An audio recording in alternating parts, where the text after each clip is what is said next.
one of the first songs that we really worked on was the song "The Suburbs." I got an email from an old friend that we grew up with in the suburbs of Houston, and he sent a picture of him with his daughter on his shoulders at the mall, kind of around the corner from where we used to live. And it was kind of the combination of kind of seeing this familiar place and seeing my friend with his child, and it just kind of really brought back a lot of feeling kind of from that time. And so I found myself really trying to remember the town that we grew up in and trying to retrace as much as I could remember. And we started working on that song, and I feel like once that kind of started to sound like music, it started to feel like we were making an album.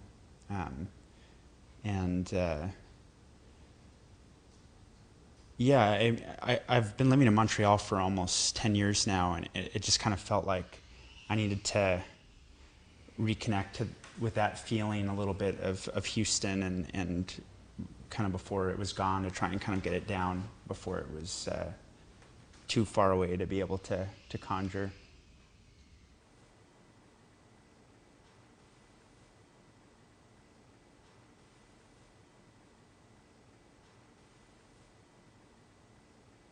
You know, it's like if a movie comes out that you're really excited about, and the trailer tells you everything about the movie, and you go and the making of, and you know about the financing of it, and you know about the fight that the main actor had with the co-star, and it kind of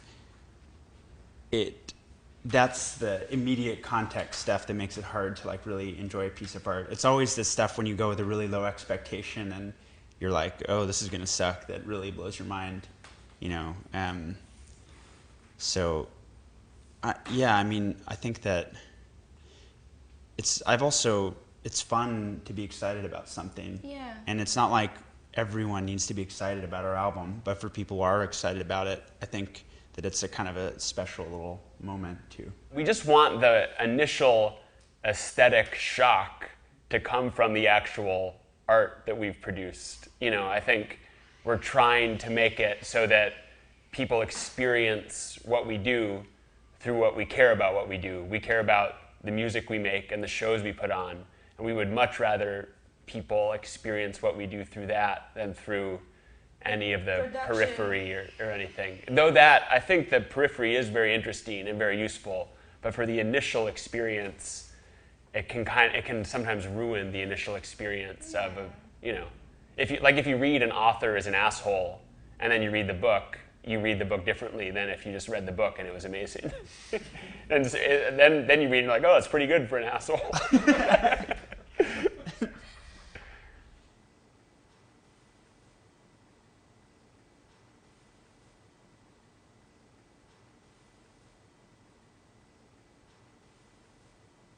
I think our approach has always been to try, you know, it's not across the board, but the kind of goal is to like really capture something real in a performance, you know, and then to also be able to take that core and do whatever you want with it, whether that is not a lot or a lot, and to have that kind of freedom. And it's sometimes torturous process.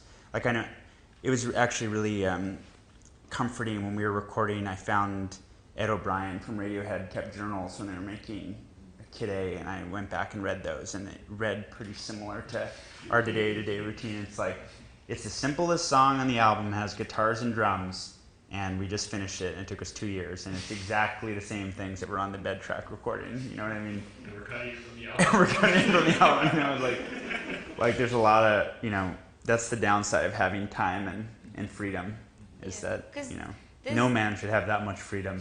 Yeah. There's like really, to me, there's like really two ways to get to the absolute of the music. Is either it's really spontaneous and you just have to capture it because it's there now and it won't be there next take. And the other one is you have to think. It's like more the orchestration model. Orchestration, it's not that second. It's the one after, and it's not that note, and it's this one. And so there's like these two these two ways to get at it that I think it's really interesting to try to always find which way. I remember when we were processing making Neon Bible, the guy who helped us with the orchestral stuff was Arvo Part's son, and he was saying that, like with his dad's music, because there's all these different orchestras recording, and some of them are just horrible, and it's all the same music, it's all written exactly the same, and some of them are just unlistenably bad, and some of them are like the most beautiful things you've ever heard, and just as even just like when everything's written, it's like piano forte, and at this exact second, there's still so much room for things to be different. I think that's true in rock music too.